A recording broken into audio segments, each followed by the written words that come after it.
everyone, welcome back. I am Lover's Lance. And I'm Morik, and today we're thrilled to be joined by the creator of Your Blade, My Heart, the wonderful, multi-talented Kristi, also known as Husbando Goddess. Kristi, welcome to the show. Can you start by telling us a little bit about yourself and how Your Blade, My Heart came to be? Oh my gosh, yes I will. Hi everyone, I am Kristi Jimenez. I am the narrative designer at Snowhaven Studios, where we are currently developing Drops of Death, a romance murder mystery. And I'm also the gremlin hiding in your walls. So, how Your Blade My Heart came to be, it's a little bit of a funny story. The sprite artist, Miss Ari-chan, she came up to me in the middle of February. She's like, so, are you going to participate at Osan Jam? Because I'm known for three things, Loving Garfield, Dr. Pepper, and Old Men. And I said, no, because I'm in the middle of Yandere Jam. I'm busy. I'm booked and blessed. I can't. Otherwise, I will be dead. And then March came around, and I was thinking about it. I said, oh, old men, old men, old men. I posted about it on Blue Sky. It's like day 139. I really want to make an old man love interest. I talked to Ari again. It's like, I'm thinking about it. And we talked about it, the concepts. There are two concepts. And then we settled on Your Blade, My Heart's concept of, of the tutoring under a grand night. And yeah, that's how that came to be. It's because I finally gave in to, you know what, I don't need sleep. I need to make an old man. Finally, after over 139 days, I need to do it. That's cute. You sound like you participated in a lot of game jams. Is this true? I have. I participated in O2A2 a few times. I participated in Otome Jam 2 years ago with Candied Hearts, and now I participated in Osan Jam. Yeah, I would like to say I am a jam veteran, but I feel like there's more people with more experience than me. So there's always people with more experience. Always people. Yeah. Don't compare yourself there. Yeah. But I believe that you know a thing or two about game jams at this point. I do. So this is your first game about, Silver Fox love interests? Mm-hmm. Yeah, I usually do, love interests that are, about 20, 30 years old. They're much younger. So this is the first time I did one that was, 60, 61. He is 61. He is younger than my dad, which was weird to write. I was like, oh my gosh. But yeah, first time I wrote someone that old, I was like, I kind of like this though. I love a silver fox, right? I love a silver fox. Yeah. So fun. I get you. It was definitely a fun game for me when I tried it out. Oh, okay. I didn't expect to actually like the older love interest, but I don't know.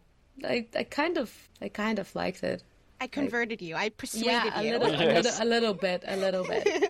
I didn't need any converting. I was down with the concept the moment I saw it. Good, excellent. All according to plan.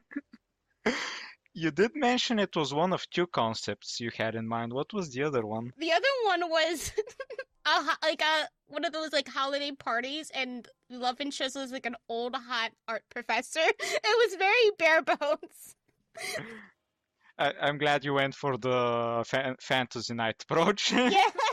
+1 on that. I'm a big fan of knights. I'm a big fan of fantasy and medieval stuff. So yeah, I enjoy it more than I would enjoy the professor one. I always found this concept of the professors weird. So I didn't have that much good professors in university, so maybe that's why. Yeah. Most of them were just. But all the nights, are great. Yes, exactly. Exactly. So, the world immediately grabbed me. It has all these royal courts, tensions, personal ambitions, and wars, and obvious D&D inspirations, which the moment I saw the tiefling, I knew where you got the idea. So can you give us a quick overview of what the game is about? Yeah, sure thing. So, you play the second child in the Royal Solstice family. Because you're the second child, you're just forgotten about, essentially. You're not that important. Emphasis on not that important.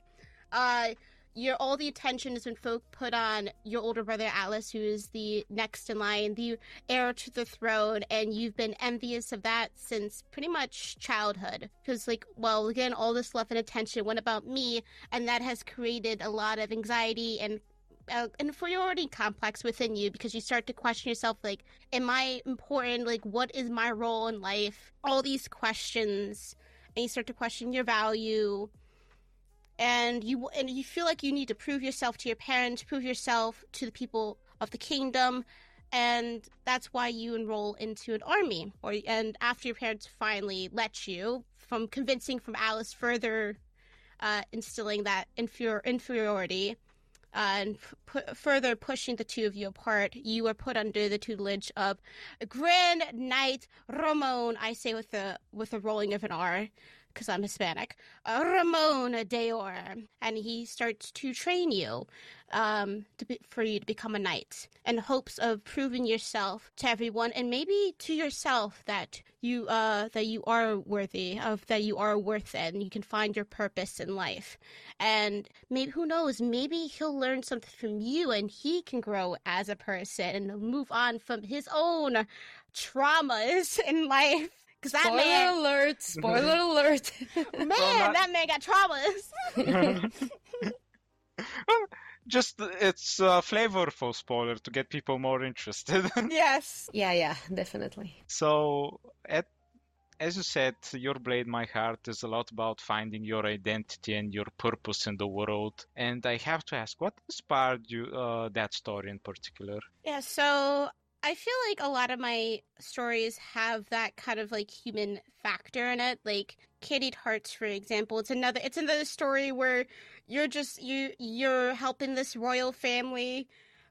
These two characters try to get out of their situation. For example, Peppermint, his father, the king, is very abusive, and you're trying to help him out of that abusive situation, help him realize what true love is, both platonically and both in romantic sense. And with Lakritz, who is the exiled prince, you're helping him not only accomplish his goal of removing his father from the throne, but you're also helping him move past his trauma and overcoming it, and thus becoming stronger. With Your Blade, My Heart, I guess it's just after like so many years of having this anxiety built in her, or built within the protagonist, it's just showing that you don't need to prove yourself to other people. You just need to prove yourself. You just need to prove yourself to yourself, and that. I would say what inspired me to tell this story is not having to prove yourself to others, but more so yourself, and that having the support system around yourself. It doesn't have to be family, because obviously, spoilers, the parents are awful people.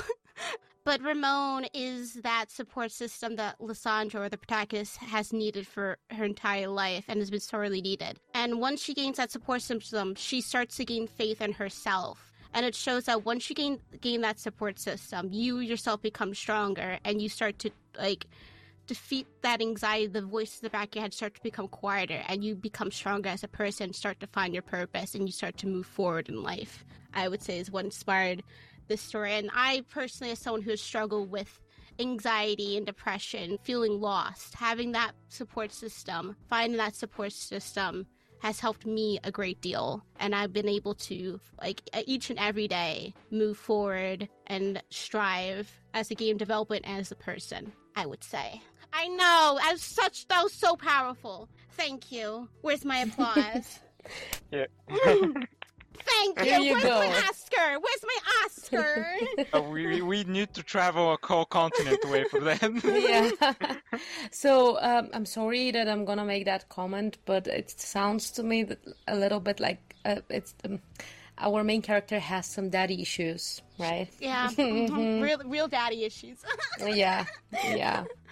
So Ramon at the same time is her family and potential lover. So we loved how this royal setting of the Kingdom of Solace feel both fantastical and grounded, especially the way you mentioned grief and anxiety are portrayed. Was it important for you to make mental health a central theme in the story? Like, it feels like it's the most central theme in the story, honestly. Yeah, I felt like it was just as important as the romance, because I felt like if I just made that, like, oh yeah, by the way, here it is, don't forget about it. I felt like if there was no addressing the mental health aspect and making both the characters grow and making sure that was resolved, then then I can't really move forward with the romance. Because if Lissandra's anxiety wasn't addressed and she wasn't working on it and making sure she has that support system, then I feel like she can't really be in a state where she can be in a romantic relationship. Same with Ramon with his own issues. He got baggage. He really can't be in a romantic relationship for multiple reasons. If he is not able to move forward and address his mental health issues and get the help he needs and work on it, he's not in a good state to be in a romantic relationship with you, because then there's going to be problems. It's something that needs to be worked on alongside with. It's basically intertwined, those two themes. These things need to be worked on and addressed at the same time as the romance, if that makes sense, you know? Yeah. Makes perfect sense. Just like in real life. I mean, I really hate this concept of finding your half. And I believe that if you're searching for your half, then you're a half of a person. Mm-hmm. So it won't work. Like, to find a partner in your life, you need to be a full-grown person, like, not a half. Don't search for your half. Just exactly search for someone to work with you. That's it. To help you grow. Preach it. Yes, yeah. I'm snapping. I can't snap, but pretend I am. Yeah. Wait, I can do it for you. Yes, yes. There was this saying I heard somewhere, you can't pour from an empty cup, which basically means the same. In order to, like, you should fill your own cup first before you start investing into each other as people. Exactly.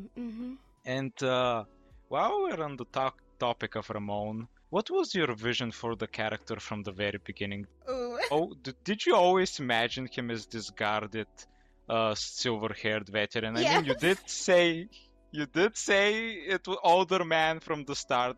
The entire night team and everything. Yes, I did. When I was talking to Ari about it, first of all, we made like this diagram of like what the character design was. We put Duke from Peachleaf Valley on there. Then we put Sid from Final Fantasy 16 on there. I love Sid, by the way. Sid from Final Fantasy 16. Please marry me. Manifest yourself in real life and marry me. And then we put like 2 random concepts of like knights that I found on Google. I had to make sure they were not AI generated. And then we were talking and we're like, okay, I want this knight to be stoic and guarded. I never made a love interest like that before. And I want him to be like that. I want to branch out of my comfort zone. No sunshine and happiness here. I want him to be serious because he's being trusted by the parents to teach and protect the main character. So I want his attitude to reflect that, and I want him to have like an eye patch. So there's like that physical scar and obviously emotional scars that we'll go into all this. So yeah, from the very beginning, I had a good idea of what I wanted Ramon to be like. When I played, it does feel like the concept was developed from the very start. He feels very fleshed out. Yeah. Thank you. Oh, thank you. Like every little detail in his character was feeling right. Yeah, he feels very consistent. Oh my gosh, thank you. As we already know, this game is a romance game. It's an Otome game. But it doesn't really feel shallow at all. And Lysandra, our protagonist, or if you choose to play it as your own character, so we really earn our love story in the story. And I wanted to ask you, how did you balance the romance with the character's emotional growth? Yeah, so this was a very interesting one because I remember when I was writing Lysandra and kind of concepting her, the main character, I initially thought she was very bratty. I was worried she was very bratty with how she was coming across. Oh, Atlas, my parents, very conflicted. And some people said she was bratty. I was like, well, I kind of like the point, I guess. And like, I thought she was going to be very unlikable. But it seems to just very much stem from her being so unsure of herself, and like being unsure of like if she has earned anything in life, and unsure of her place. And as you play her, it's like it's very clear. It's like her anxiety is getting the best of her, and she's like wondering what everyone's thinking about her. And as she's hanging more with Ramon, she starts to become more sure of herself, and she's like, even if Ramon's words are blunt but true, she's like, you know what? Yeah, true. Because his words are honest, but it comes from a good place. She's like, this is like kind of what I need to hear. And it's only because of him, and like her starting to like realize, you know what? Yeah, I just need to breathe. Damn, I really just need to breathe. He's like, what he's saying is true. If I just take a step back and breathe, she starts to grow. The voices start to quell, and she starts to become stronger. She doesn't let the voices get to her, and then she becomes the person that he leans on, eventually, and it was very interesting with that, and with the romance. I wanted, again, make sure her mental health was there, and then after chapter 2, it was at that point when, after seeing chapter 2 and going to chapter 3, she starts to realize, oh, I may actually like this man.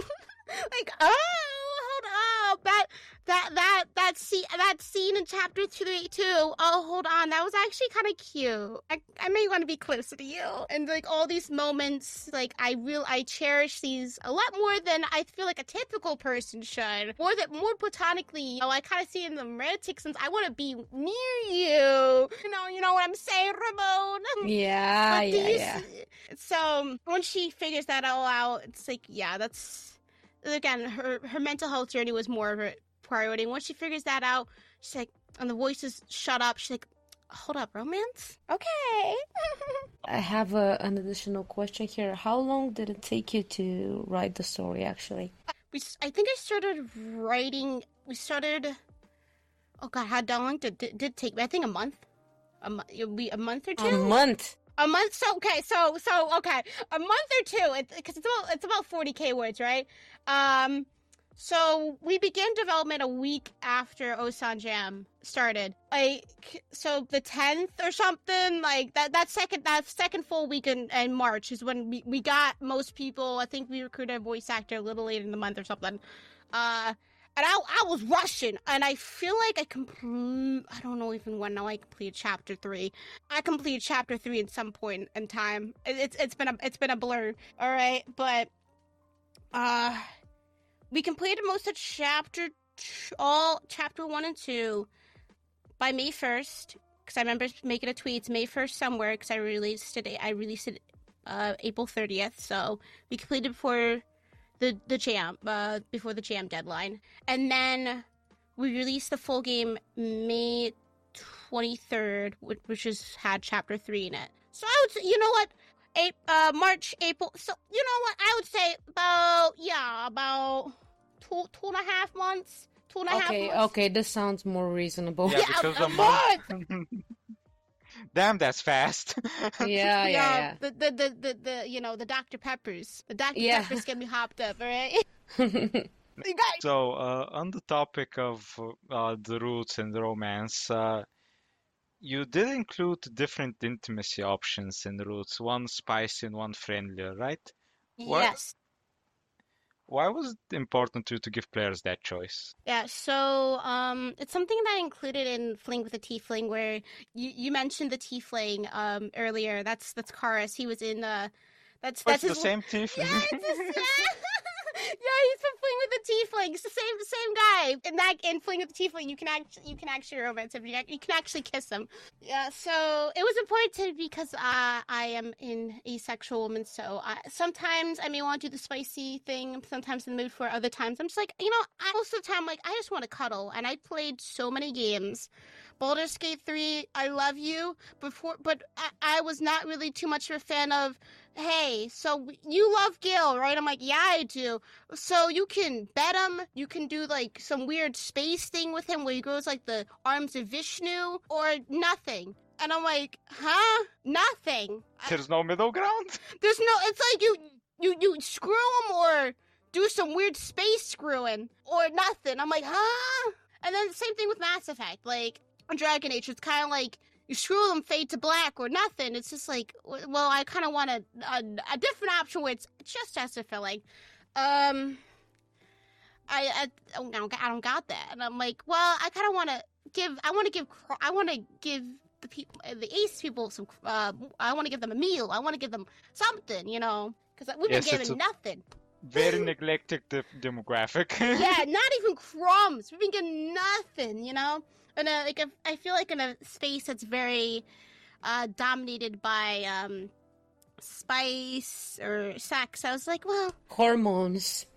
I just want let me give them something. So that's why I included a cuddle option. So if you let's just cuddle and talk. And I'm like, yeah, let's cuddle and talk. I love that for me. So that's why it was important to me to offer that choice, because that's something I've been desiring in my games. And if I desire, then I'm going to include it, okay? Yeah, I get it. And honestly, I do agree with you about the Baldur's Gate way of communicating love. Like, it's quite a sexual game, honestly, and we were playing it with my boyfriend. We went on this part that you can do stuff with the Emperor.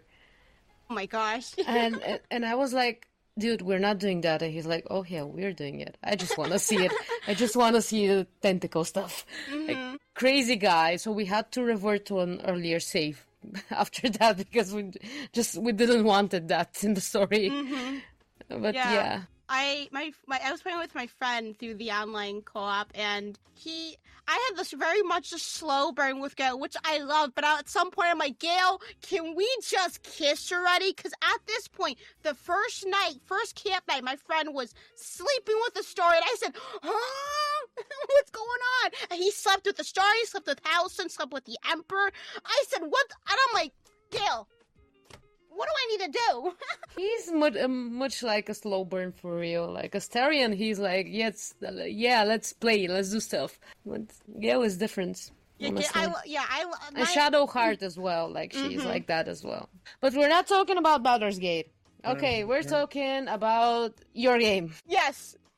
So let's get back to the characters and talk a little bit about Atlas. So his arc hit us harder than we expect. Good. In general. Good. And without spoiling too much, how did you approach writing sibling conflict and eventual reconciliation? So when it came to Atlas, when I was concepting the game, I was like, okay, I want there to be at least one good family member. The father is just an asshole. The mother's like, she's there, like, you know, she's like, I'm here. And the Atlas, I want Atlas to actually be like the misunderstood red herring kind of siblings. Oh, I hate you, but deep down, blah, blah, blah, you know, not getting too much into spoilers, but yeah. I it's like, yeah, I want him to be a nice character. So there's like those little hints throughout the story that he's trying his best, and Solange's like, I ain't having this. Bye. And it was and you have the bits in chapter 3, which again I can't get into, but Atlas, I love you. I'm so sorry, baby. What I did to you, the trauma. I'll get you therapy, maybe, and get you fantasy therapy in the DLC. And it's no. You don't understand. We've been talking about it. If we ever expand the game, if we ever like make an expanded version, Atlas, homie, I got you. But it was very much inspired by like media, like different medias that I've watched with sibling conflict and that reconciliation. Where it's like, yeah, we've had our differences, but at the end of the day, we're here for each other, and I love you. All right, let's put our differences aside and be here for each other. Let's be the support and family that we should have been, kind of deal. Nice. Oh yeah, I know. We love a good family bond. So it feels like Lysandra and Atlas have quite the complicated sibling dynamics, honestly. And Atlas cares about Lysandra a lot, but she's kind of reserved and kind of envious of him. And I really love the way the story slowly showed us both sides of the coin. So it's a bit of a personal question, but do you have a brother yourself? I do. I have an older brother. Yeah, he's 2 years older than me. So Kind of a similar. Yeah, it's a bit of a similar situation. Without getting too much into it, I would say we mirror more so the conflict and somewhat the reconciliation part of it. He's not as charming as Atlas, though. No, not at all. Not at all, but... So, did you or you didn't base Atlas' personality on your brother? Not at all, not at all, not at all. Not at all. So, it's more like the brother you would love to have, but you don't. Yeah. Well, Kristi's brother takes some notes. Yeah, exactly, exactly. Take some notes, my dude. Send him this podcast. Yeah. Just this minute in the particular cutout. Yeah.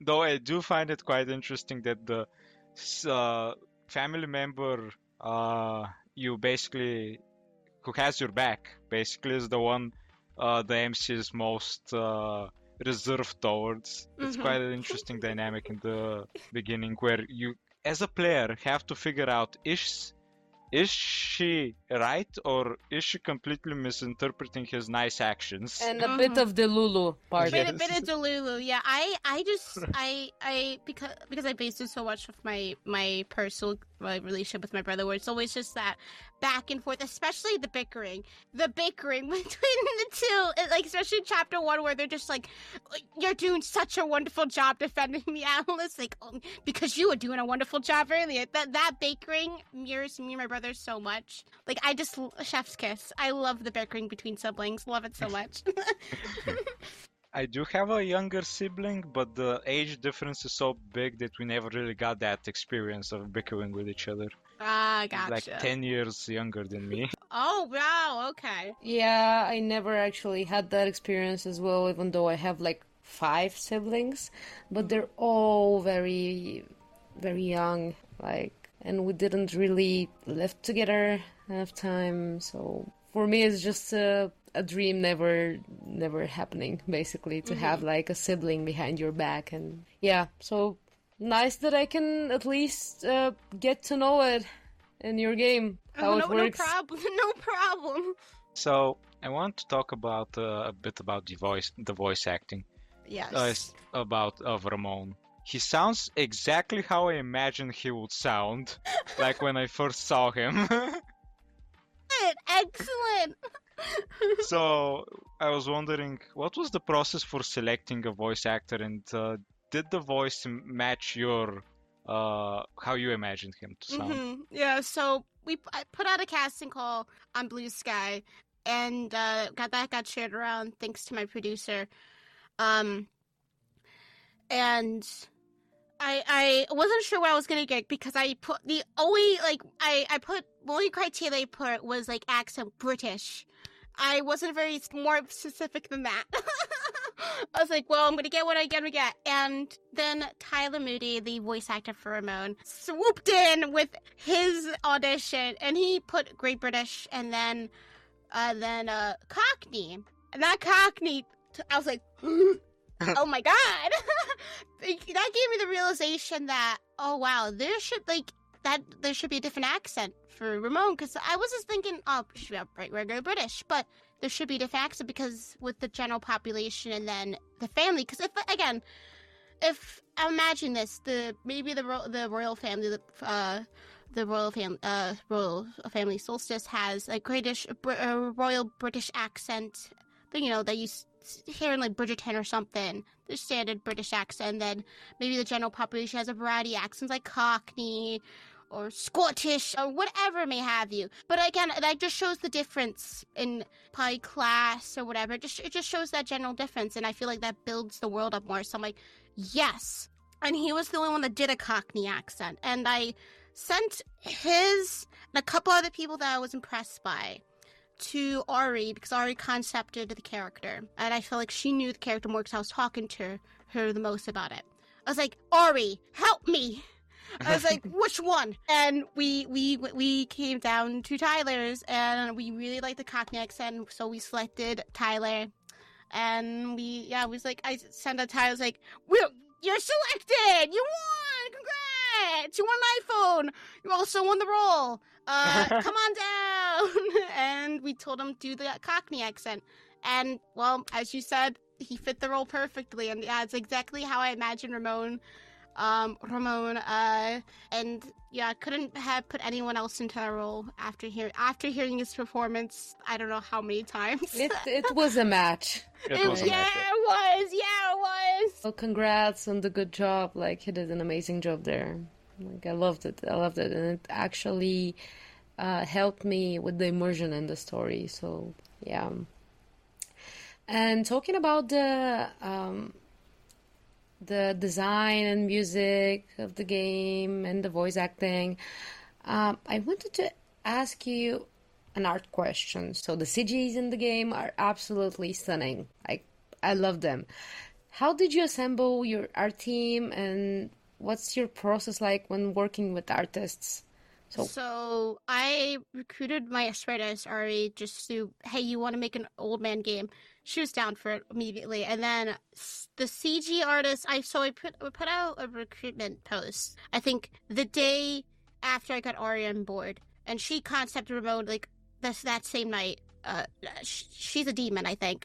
I think she's possessed by something. I don't know. It was a wild how fast she got that done. In a single night. In a single night, she concepted art for Ramon. It was wild. I was like, oh my god.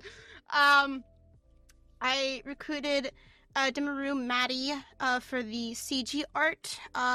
They worked on Satan is an Astronaut, wonderful horror visual novel, highly recommend it, to do this CG art. And we talked about like what style, because they had a few different styles, and what best to match the sprite work. And then my producer Rexef Wood reached out to a couple of their friends to do the item art Saint for the BG art, because it's very hard to find somebody to do BG art for volunteer, not paid, for jam stuff, and especially on a very tight deadline. And Saint did a wonderful job, and then Rage did the item art, and it was everyone did a fantastic job. We were all kind of collaborating. Saint was giving ideas and like, okay, where is this kind of based in?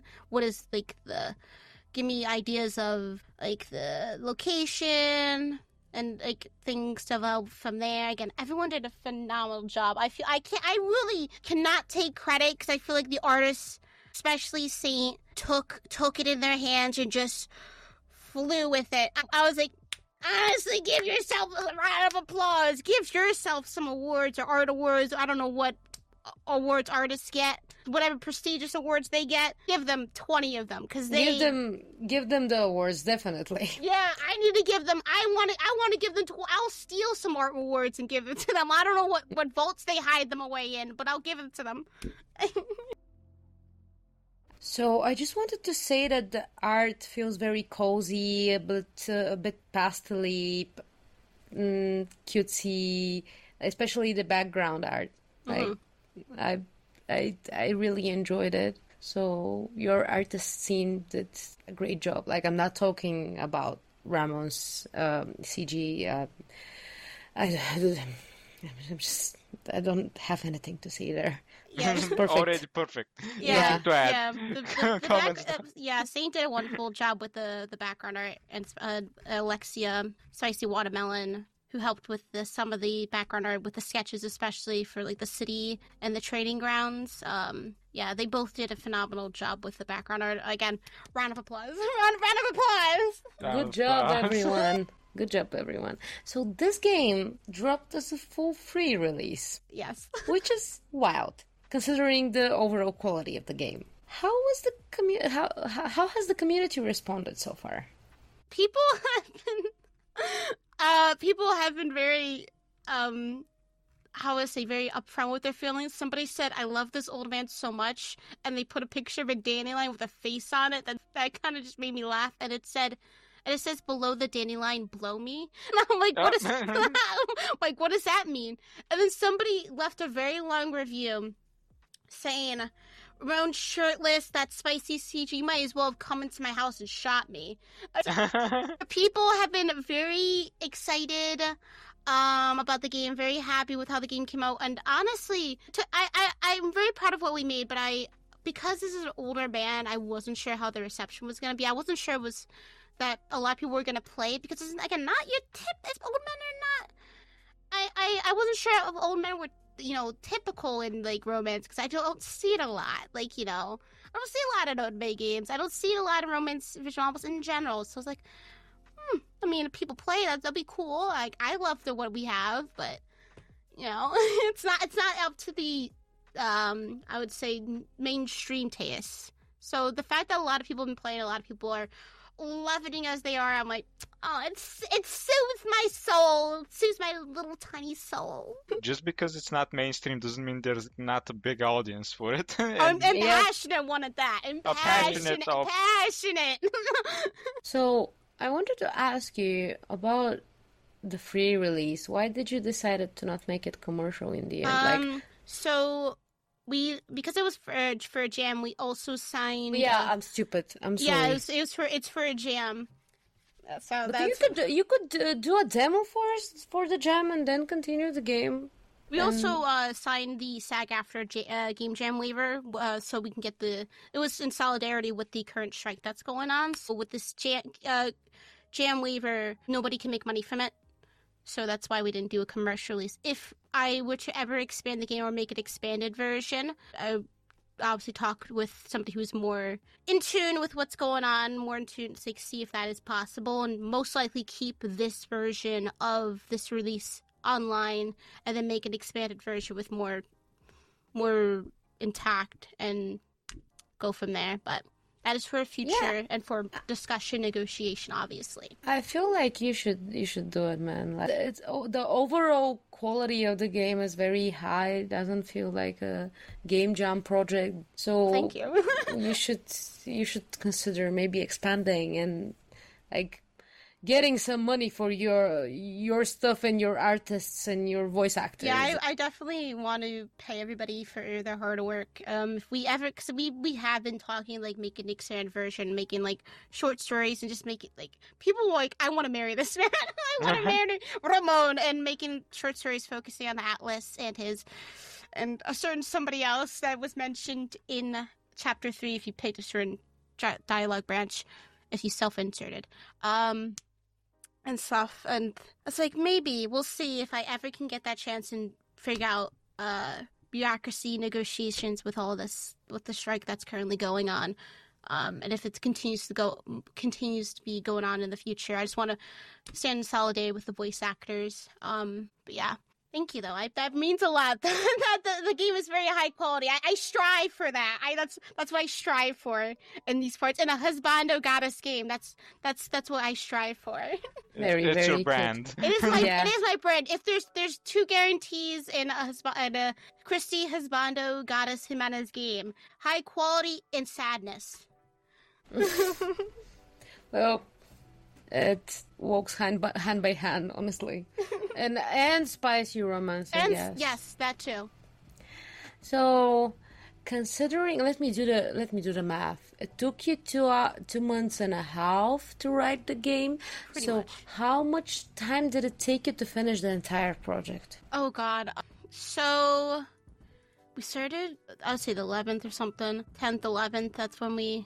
I'll say that's when we started development, because that's when we started recruiting people. I say development starts when you start recruiting people, and then I did not stop developing until the day of release. I was up from God knows what hour of May 22nd in the afternoon till May 23rd in the morning, God knows what hour, working on the release, tuning it, finding typos, rewording words, rewording sentences, making sure everything was good, and then checking the Android release, because you don't know what Android releases. Sometimes there's tech so far, sometimes there's bugs. It was a lot, and I didn't want to ask anybody on my team, any of my QA to stay up with me. I'm like, no, I can do this. I can handle this. Open a Dr. Pepper, crack open a cold one with just myself, and let's go. So it was like I said, I would say it took about,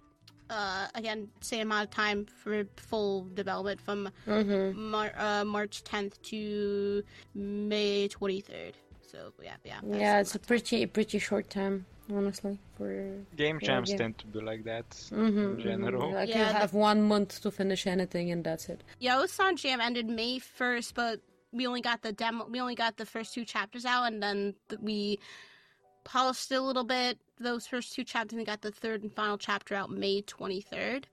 Because we couldn't get that final chapter out in the time for the jam. And we're like, well, I'm not gonna rush people. I'm not gonna make people crunch. That's wicked. I'm not. What am I, a AAA studio CEO? No, could never. The other thing to do if you're a AAA studio CEO, buy a really good IP and then never release anything on it again. And then just cancel it. Yep, just cancel it. Just fire the whole team. Exactly. Yep. Made it. Yep. So, I guess there's a lesson to be learned there. We need another game. Yes, of it not canceling the IP. So there's a lot of div content in the game, and we discussed that. And your fans, as we said, are extremely passionate.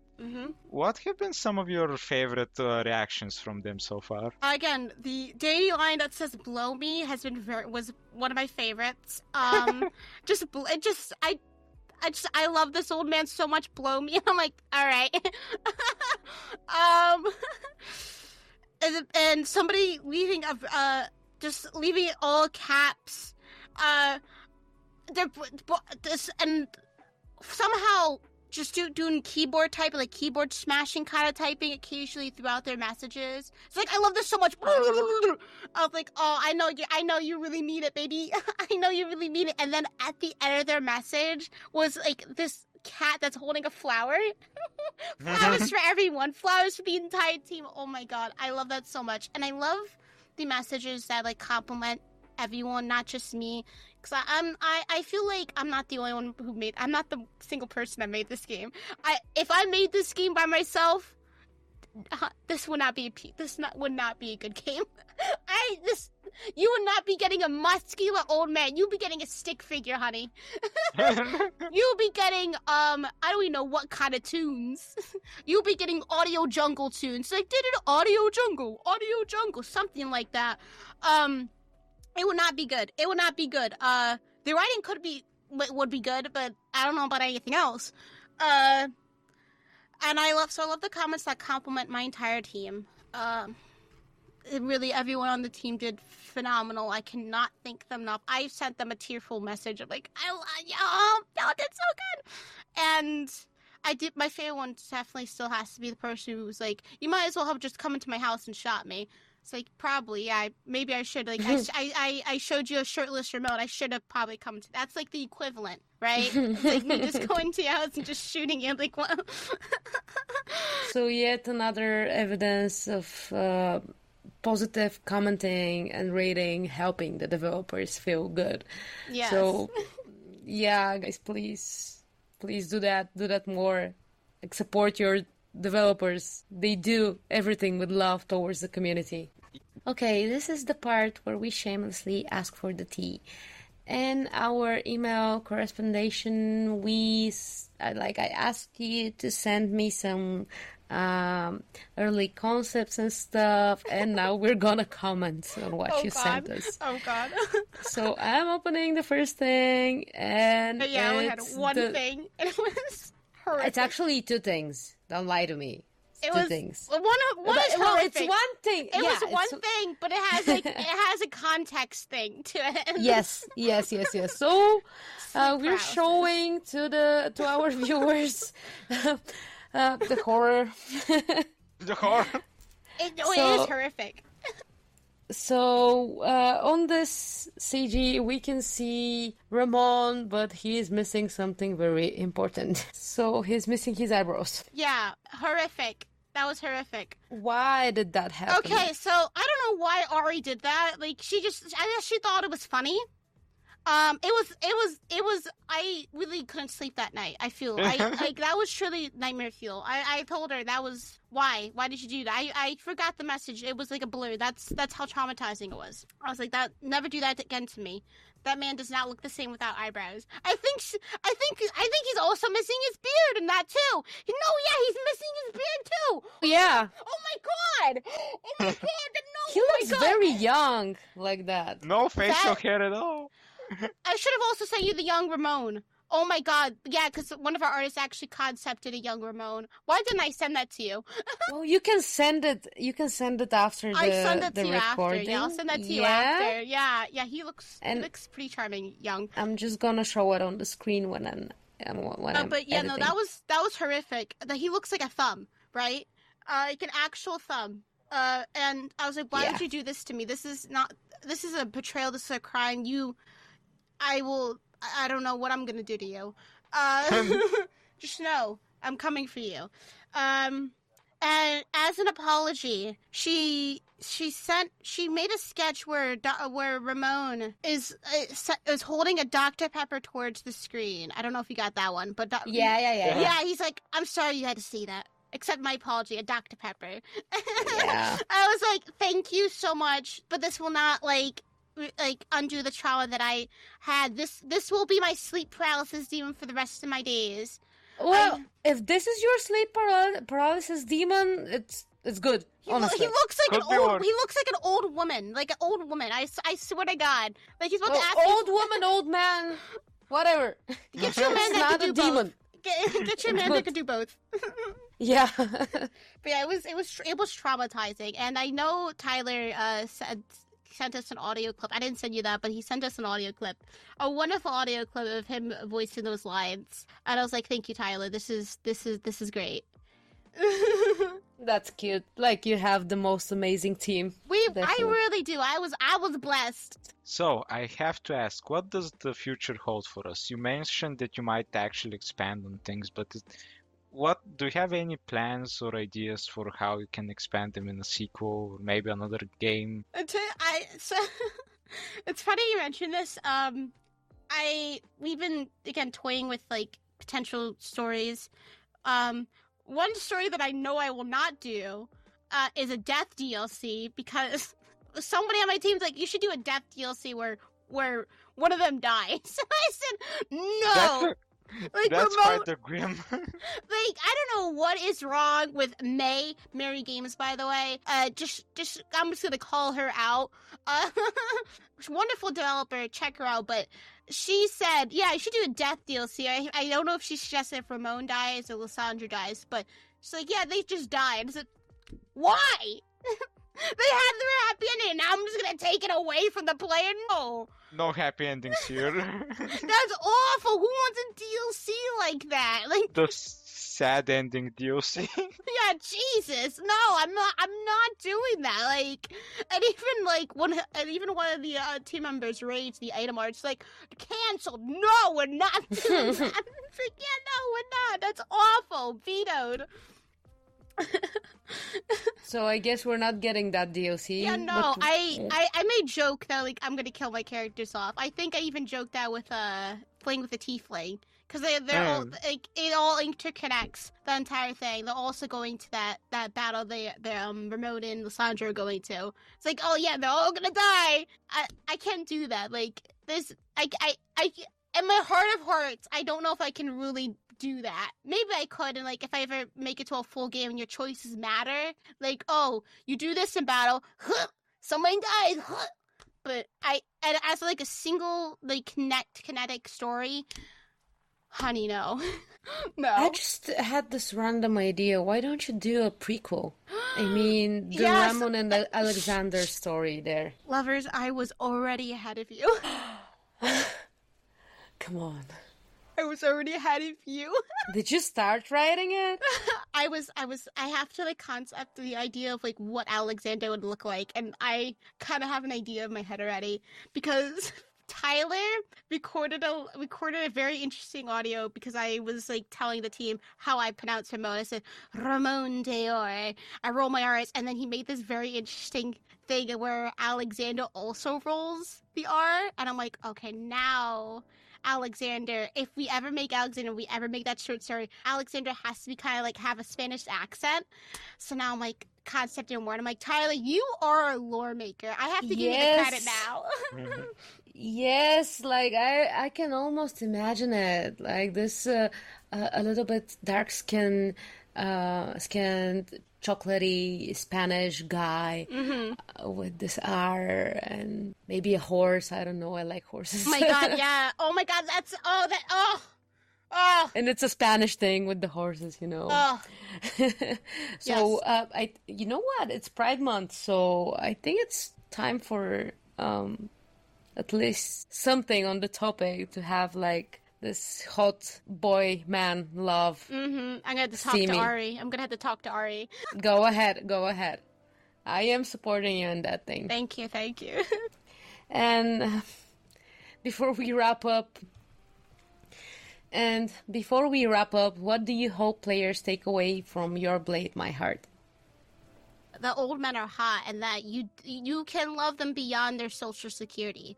In small seriousness, I hope players can take away I apologize to the viewers and to the host for my dog snoring in the background, but I feel like it gives ambiance.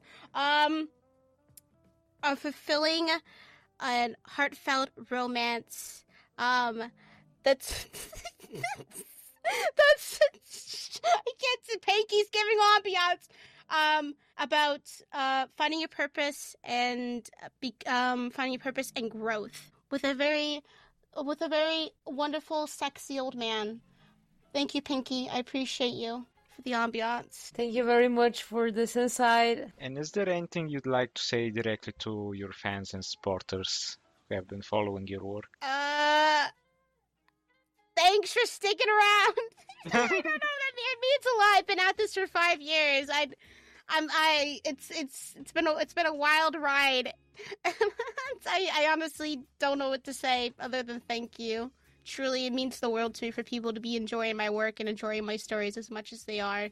I am just a small 4'11" woman just making her stories and hoping that it resonates people and makes them smile, makes their day better, and I'm glad I can be doing that for people. They do seem to be resonating with a lot of people, including us. us. I know that's right.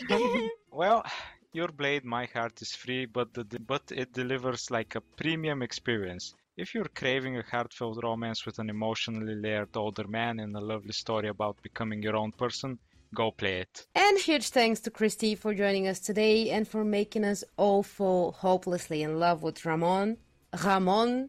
If you enjoyed the game, leave a review and check out their Patreon or a coffee page if Kristi has one. So thanks. Actually, do you have? I do have both. Okay, so check them both. And thanks for listening, and until next time, may your blade stay sharp and your heart stay open.